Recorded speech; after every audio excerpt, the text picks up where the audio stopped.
Hey there, entrepreneur. I'm so excited to bring you this very special bonus episode where I'm hanging out with Chandler Bolt. Chandler's the author of 5 best-selling books, including his most recent book titled Book Launch. He's also the founder and CEO of Self-Publishing School, the #1 online resource for writing your first book. Through his books, training videos, and self-publishing school, he's helped thousands of people on their journey to writing their first book. And on top of all of that, Chandler hosts the Self-Publishing Success Summit, which is an incredible free online event that brings together 40 world-changing entrepreneurs who reveal their secrets to write, market, and publish your first book and use it to get to 6 figures. Chandler, thank you so much for being here with me today. Oh, Nicole, I love it. I'm so glad to be here. Thanks for having me. Awesome. So you have a phenomenal story and you're so young and I adore you, love you. I first came across you, I believe it was an AJ and Andy summit. Yep. Yeah. And I was just so blown away by the way you taught, the simplicity of your system for how to write a book. And then I got on your list and pretty much anything you sent out, I was all over. And as soon as you launched your first summit, Self-Publishing Success Summit, I'm like, I don't even want to write a book, but this kid is so brilliant. I'm buying whatever he's selling. So I got onto that and I've been following your progress and listening to you for a while now. And so I wanted to bring you on and have you share about what your journey has been. Can you tell our listeners kind of how you wrote your first book and then how you wound up teaching others to be as successful with that as well? Sure. Yes. Like I'm sure a lot of people listening, you don't feel like a born writer. You don't feel like you have the expertise. You don't feel like you have what it takes to write your first book, right? And it seems like this, not only that, but it seems like this scary proposition, right? To write a book, this thing that will be printed forever, that may be a success, it may be a failure. You might look stupid and and if so, then you probably took a whole lot of time to do it, right? It can be intimidating. So for me, I was a C English student. I wasn't very good at writing and I hated writing, but like a lot of people, I had this message that I was like, this message needs to get out there. This is something that's really going to help people. So I just need to suck it up and stop being selfish and thinking about myself and thinking about all the ways that this is going to be uncomfortable for me. And I need to write my first book. So that's kind of what it came down to. And I wrote my first book in 1 week. I did a very simple process that was taught to me by a mentor. And I've since kind of expanded on that process. And that's become the fundamentals of what we teach inside Self-Publishing School. And that sparked the whole business that I never thought was possible. The C English student, Southern kid from South Carolina, I didn't see a career of writing books or a career of helping people write, market, and publish their first book, right? That just seems kind of crazy. And if you would have told me this would be what I was doing a few years back, I wouldn't have believed you. So it just kind of snowballed. We did the first book. It was a big success. It brought in a few $1,000s in the first month and kept bringing in a few $1,000s a month every month after that in passive income.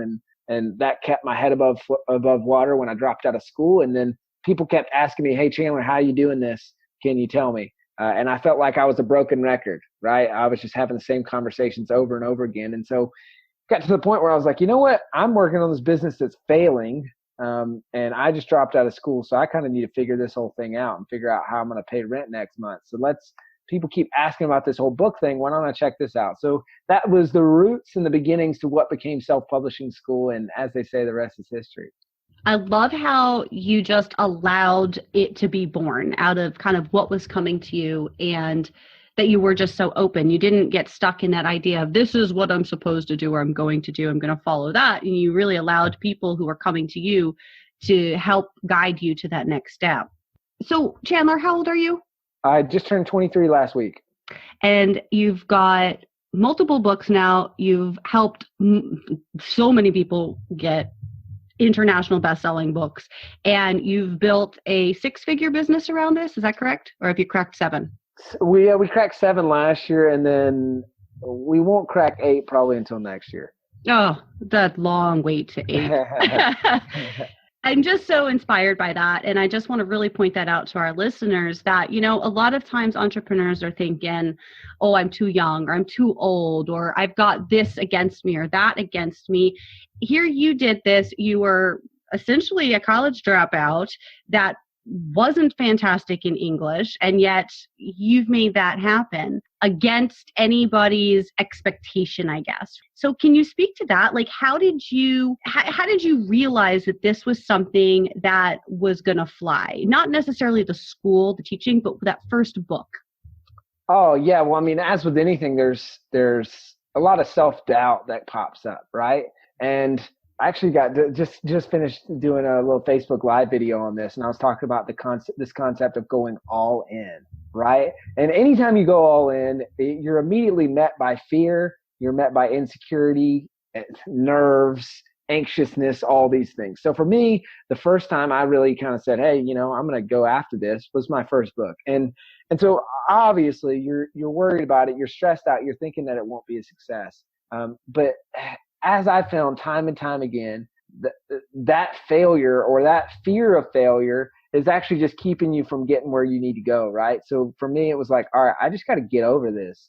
And I didn't know that it would fly, but I was hoping that it would fly, right? Like I was hoping that it would be a success. But at the end of the day, I just had to let down all my anxiousness, my worry and all that and said, you know what, at the end of the day, if this book isn't a success or if people don't buy it, whatever.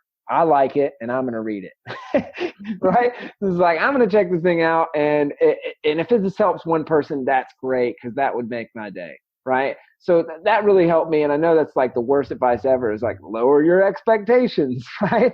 But that really helped me with my first book. And then from that point on, like, I never know if something's going to be a success. I can have a hunch, you know, like the summit that you talked about that we did last year, like, I had a hunch that was going to be successful, and it was the only thing I did for 2, maybe 3 months. Like I just focused on all that. And I think the big takeaway for listeners here is like going all in is scary, and making a commitment to do one thing is scary. That's why no one does it. That's why it's so sexy to just be like, oh, what else are you working on? You're like, oh yeah, I got this blog and I got this podcast and I got this website and I got this training program and I've been doing some Periscope. And it's like, most people spread themselves way too thin because they're too scared to commit to one thing, because what if that one thing fails, right? They're going to look dumb. They're going to look stupid. So just like me dropping out of school, you kind of mentioned that earlier, like that was my first real exercise in saying, hey, look, I'm going to go all in on this. And I didn't even know what it was at the time, but I just said, I'm going to go all in on business. I don't even know what business, but on business. Right. And so I really encourage people is like, hey, you know, you might have indicators it's going to be a success, but really, even if you do, you're still going to be anxious. You're still going to be worried about it. And there's no such thing as a surefire success. You just have to kind of be willing to put your neck out there and give it a crack or give it a go. Mm-hmm. Great advice. And in going all in on business, it's sort of like there's an underlying mission or a value that you're like, wait a minute, what am I doing with my life? Am I meant to be doing this, or am I meant to be doing something else? What was that kind of wake up call for you where you were like, maybe I need to reevaluate what's going on? Yeah, well, there's been many. I feel like I have a wake-up call just about every single day. Like entrepreneurs are schizophrenic people, right? It's a freaking roller coaster, and it's up and down and up and down. And that's why I always would teach to my guys.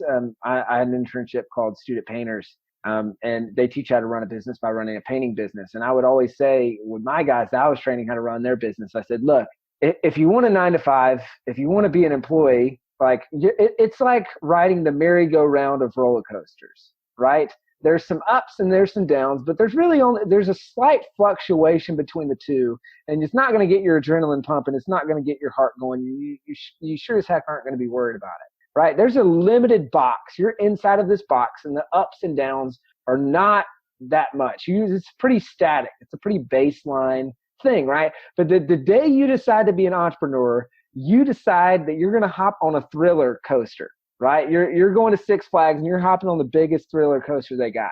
You're going to experience extreme highs followed by extreme lows, and maybe 3 times in the same day. right? Like I can remember in the early days, it's just like sold an $8,000 job for student painters. And then it's like later that afternoon, a customer called me and said they needed to cancel, right? Like, and all this, and then later that afternoon, an employee quit. And it's like, oh man, I was on top of the world 2 hours ago. Now I'm way down in the dump. So I have these frequently. There's a couple that especially come to mind, kind of defining moments for me. One was when all my bank accounts were on a one-way path to zero. And that was when I decided to double down on self-publishing school. And I borrowed $15,000 from friends and family. And I said, hey, we're going to spend this on Facebook ads and on paying the bills, and we're going to make this thing work. And then slightly after that, we did the summit, and then everything exploded. That was one time. And then another time is when a good friend of mine, Kendall, he passed away. And he actually passed away right in front of me on a cruise. So it was a rewards cruise actually for student painters. And right in front of me, he fell 2 stories and passed away. And it was one of the most traumatic things that have ever happened in my life. And it was a wake-up call. At that same weekend, we're coming back from the cruise, and I also found out that my grandma had passed away. And so it was at that time for me that I looked at my friend Kendall, who's 20 years old. We had just spent dinner the night before talking about our 5-year goals, right? We talked about the things that we wanted to accomplish, the things that he wanted to accomplish, the goals that he had, and all the exciting things coming up. And I just looked at it and I said, you know what? All those things, Kendall will never get to accomplish those things. And not only that, but I need to look at my own life, right? That's when I started looking and say, you know what? All this stupid stuff that I'm worried about, all this stupid stuff that I'm doing, it doesn't matter. And I'm worried about money. I'm worried about all these different things. And like at the end of the day, none of that matters. And if I passed away tomorrow, would I be proud of the life that I lived? And unfortunately, the answer was no. It was a resounding no. And so I said, you know what, dude, you need to get your stuff together and figure this out. And you need to stop focusing on all this BS out here and focus on the stuff that truly matters. So that was a life-defining moment for me. And I look back at that moment as, Kendall's been with me ever since then. And I have a bracelet around my wrist that says, make him proud. And that's my goal. And I feel like I've been living for 2 ever since then. But that was a defining moment where it was just kind of the kick in the pants where it was like, dude, stop screwing around. Stop focusing on all this stuff that's really stupid and that doesn't matter. And start making the world a better place and start focusing on things that are actually going to do that. Mm. Wow. Very powerful stuff. Has there been a mentor in your life, particularly that's had a big impact on you? Oh man, there's so many. There's a lot of people that have had a big impact on me. Mitch Matthews has been a huge mentor to me. So when I dropped out of school, I moved to Des Moines, Iowa, and there were 2 people. There was Dane Maxwell. He created a company called The Foundation, and there's Mitch Matthews. He's has the Dream, Think, Do podcast, and he's a motivational speaker and all these things. And they played a big role in my life and in mentoring me. Since then it's been other people.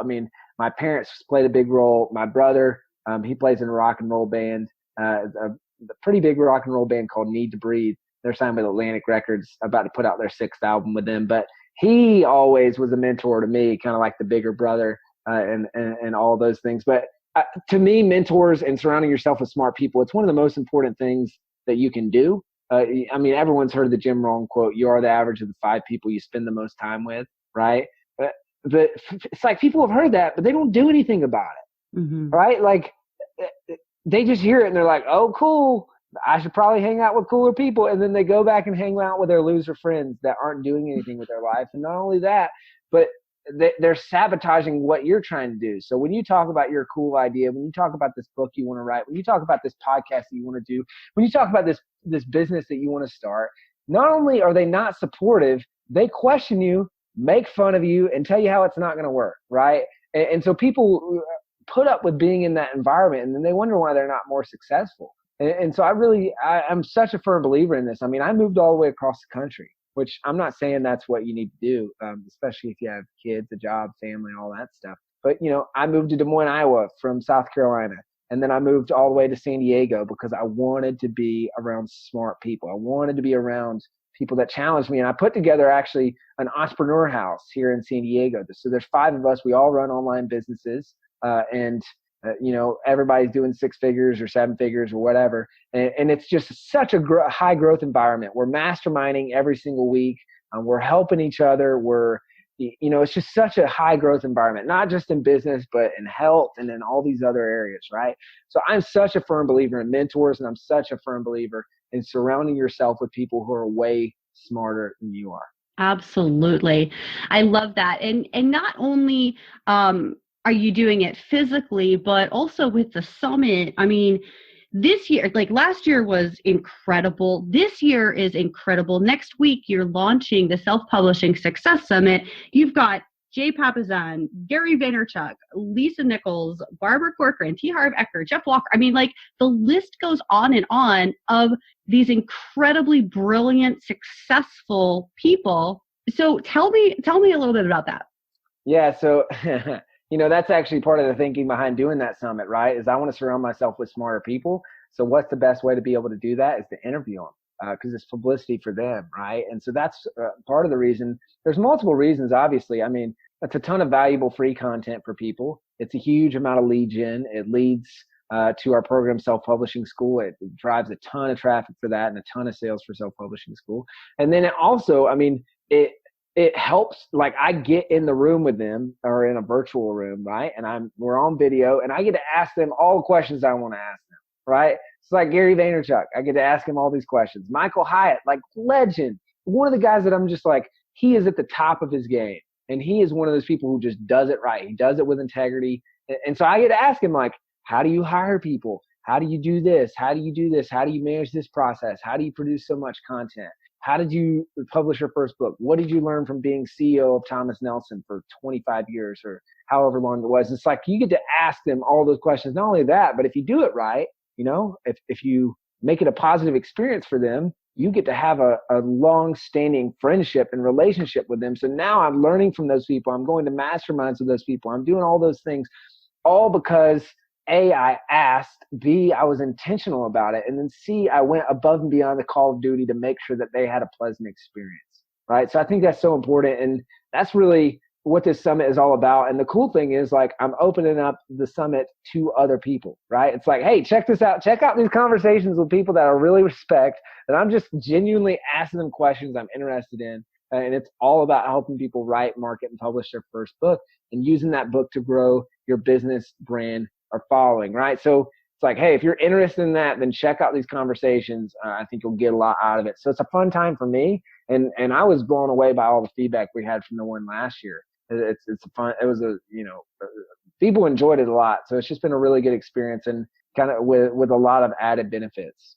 Absolutely. And I got to say, when your Self-Publishing Success Summit last year came out, I was already in the midst of planning my first summit, the Business Building Rockstar Summit, which happened in November and which will happen again this November. But my plans shifted, not changed, but shifted when I saw your summit, because I was so impressed by the way you interacted and the way you were able to draw out questions in a very casual yet professional way. So you were asking the questions like I would want to know, rather than in a formulaic, stiff way, which so many people do. And I really was impressed by that. I was inspired by that. And you did so many things incredibly behind the scenes as well, that it was just, I think for me personally, at that point, it was the top best summit I had ever seen produced. So very inspiring. That's awesome. And looking at this list for this year, I'm like, holy cannoli. Like, can you top it? And obviously you're gonna, so. Yeah. And Nicole, I'm glad you brought that up, because I think there's such a lesson there. And that's the status quo is expected. And what really impresses people is over delivering, right? The one thing my dad always taught me growing up was under promise, over deliver, right? So don't promise the moon and then fall flat on your face and disappoint people, but under promise and over deliver. And so I really tried to do that with the summits. Like, I looked at a lot of summits out there, and it's like, sometimes you look at these summits and you're like, man, do they put any work into this besides just getting on the phone with people? Like, the quality bar is so low for some of them. So it's like, look, I want to create the summit that I'd love to go to. Mm-hmm. Right. I want it to not be a pitch fest. I want to be able to come in and learn a ton. I want to ask the questions that the people are actually, want. Like, I want to probe into the best stuff. I don't want to have canned questions for every interview, like all that stuff. Right. So I think that's just such an important takeaway here, is like, go above and beyond the call of duty. And just because everyone else is doing it a certain way doesn't mean you need to do it that way. Because there are a lot of people that I talked to when I was prepping for my summit. I was doing my homework, doing my research. And it's like, they thought I was crazy for doing certain things that I was doing. It's like, oh, well, no one else does it that way. It's like, oh, perfect. Well, that's the best reason for us to do it that way. Because no one else does it. My buddy John Lee Dumas, Entrepreneur on Fire podcast, he always talks about how he likes to zig when others zag. And I just think that's such a good principle, because it's going against the grain and doing things in a way that not only is just a quality bar higher, but it's just different. And I think people really respect that, and it doesn't go unnoticed. Like, that extra work doesn't go unnoticed. Definitely. Even though when you're in the midst of it, it feels like it's ridiculous, and it feels like, man, this is stupid. Why am I doing all this extra work? Like, it's 100% worth it. Totally. Well, Chandler, I would love to have you all day long, but I know you've got lots of things to do, got to get going. So I just want to give you this opportunity for, last words of wisdom, final thoughts. Yeah. So, final thoughts, last words of wisdom. I want to touch back on the all-in thing, and really just on, I know I feel like it sounds like I'm beating a dead horse, but I really just want to encourage people, like, zoom in on your one thing, zoom in on that thing that you're going to go all in on, and just know that, like, it's not going to be your forever one thing. It's not going to be your forever thing that you're going to have to go all in, but just get a little bit more focused, figure out what that thing is, and do one thing and do it very well.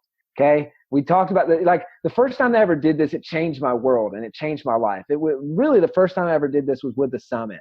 And I said, look, I'm not talking about anything. I'm not thinking about anything else. I'm not doing anything else for like the next 3 months. The only thing I want to talk about, I want to think about, I want to work on is this summit. And I can tell you that it really paid off in a big way. We had over 30,000 people register for that summit, and it doubled our business for the year in 1 month. So it brought in over $330,000. And so it's like, that paid off in a big way. And not only that, but we had an amazing experience for those 30,000 people. Like, they loved it. And even the people who didn't buy anything, they loved it. They were able to check out the speeches, all that stuff. So that's what I really encourage people. Kind of my final tip is to go all in on one thing and just do it well. And if you want to check out the summit, I've worked my butt off this year to just make the lineup better than ever. And it's really, really, really good. Like, there's people who said yes that I was like, oh my gosh, I did not think you would say yes. Right. And that happened time and time again. So I'm really pumped with the lineup, and I've already done like 95% of the interviews. So I can tell you that the interviews are really, really good. So I think you'll enjoy it. Chandler, thank you so much for being here today. Oh, Nicole, thank you. Enjoyed it. Thank you for having me. Absolutely. All right. I hope that you got a ton of value out of that interview. I think Chandler's story is absolutely inspiring, fascinating. And like I said before, I just love the kid.